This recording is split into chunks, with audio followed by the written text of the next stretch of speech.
Well, it's interesting. The fire service is really the same as yesterday, but really not the same as tomorrow. Basically, our functional areas have remained very constant relative to our mission focused duties and responsibilities. But in our continued emphasis on all hazards preparation and capabilities, but the risks have evolved tremendously and really have elevated to a much higher level of severity and urgency and growth regarding our incidences and the manner in which we are coordinating and operating and mitigating those incidences. We still have that foundation of tradition. However, the profession and the job, as we say, has developed and evolved both in terms of staffing and composition of our personnel, the types of equipment, along with increasing demands and complexities of those incidents that we are responding to. I think the only other quick item is that we're seeing as a result of that increasing complexity, science and technology really sort of quietly cracked open that door and then really made a spectacular grand entrance with really now being a center stage presence.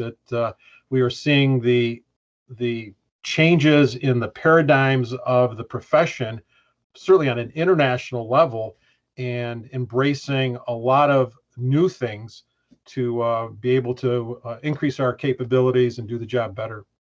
Well, the fire service, like everything else for most of us, is becoming much more digitally enhanced. When I started, we were excited that we would know where someone called from. What we actually knew was simply the billing address for the landline phone that was being utilized, which in a single family dwelling, that was rather useful to us. On a large commercial complex, a single physical address is relative. We want much more information than that, especially when seconds count. But we were utilizing systems that would allow communication to the dispatch center without voice communication by using primitive computers that would indicate whether we were on the way to the call or we had arrived. And along the way, now we find ourselves carrying around a computer in our pockets that was much more advanced than the whole dispatch center had when I first started. And that trend is continuing. The type of calls, I'd say, have just gotten more diverse. It was primarily medical, fire, hazmat, car crashes when I started, but now the term all risk organizations or all risks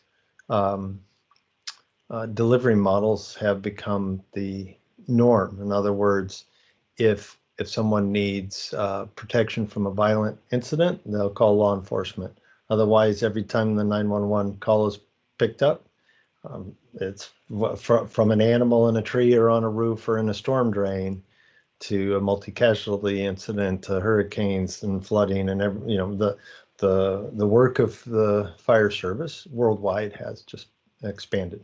Well, I think for a volunteer fire department, we were always finding ourselves taking care of our community at whatever level they needed. So when I first started down here on more of a mainstream, on a main highway going through Colorado on what I call a paved road, we would definitely have more regular, motor vehicle accidents, structure fires, fires in houses, room and content fires.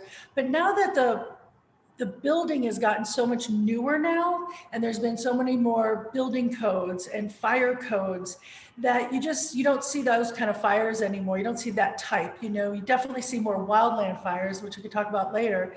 But for our community, we definitely take care of our community, that we have a lot of senior citizens that don't, have to drive 45 minutes to an hour just to get to their doctor. What we're seeing, the community calls and taking care of community service calls, as we call them, we see them probably the same amount, but I'm noticing other fire departments in our area are starting to do more community calls. Today, with the fire service, they respond to so many different types of events, emergencies, whether that be utility emergencies, gas, electric, steam, water.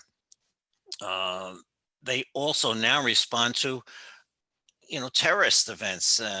New York City, everybody's well aware of 9/11. I mean, in 1993, we had a bombing, an attempted bombing. Well, it was a bombing. It was an attempt to bring the building down.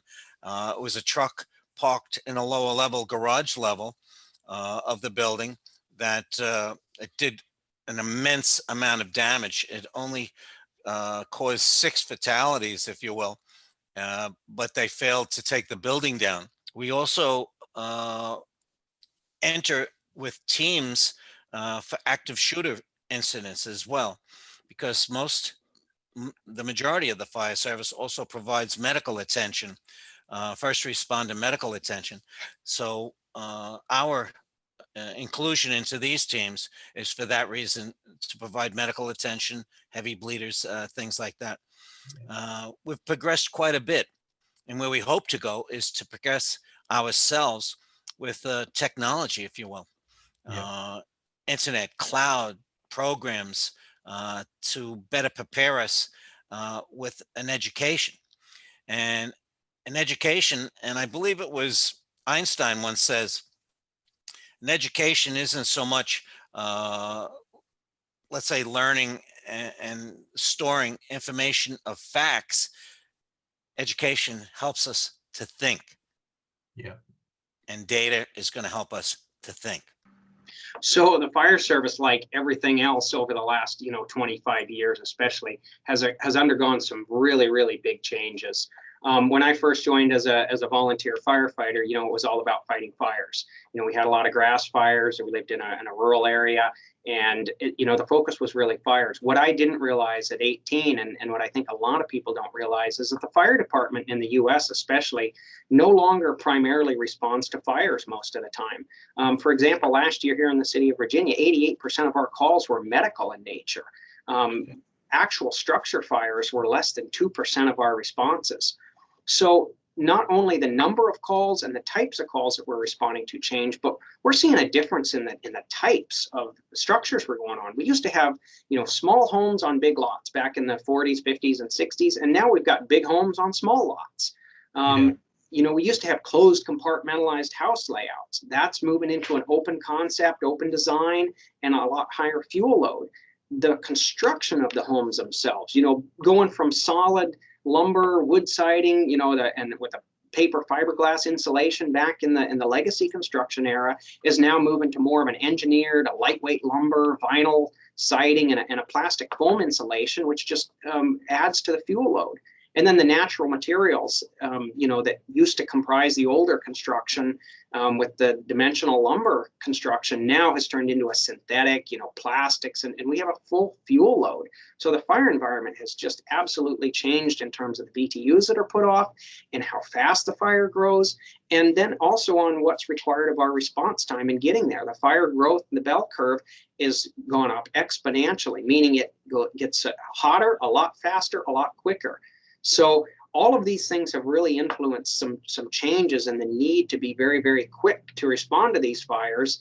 And, especially with the construction types, now we're having structural collapses 10 and 11 minutes into the fire, because of the gusset plates and the non-dimensional lumber that's used anymore. So that the fire behavior is changing. Traditional fire behavior, you would grow through an incipient stage until it was fully developed, and that would take some times. And they were typically characterized as basically fuel limited fires, where they would, be limited. Now it's not fuel limited, it's, oxygen limited, and you're seeing these backdrafts and smoke explosions. And so there's going to be a need to change how we approach firefighting.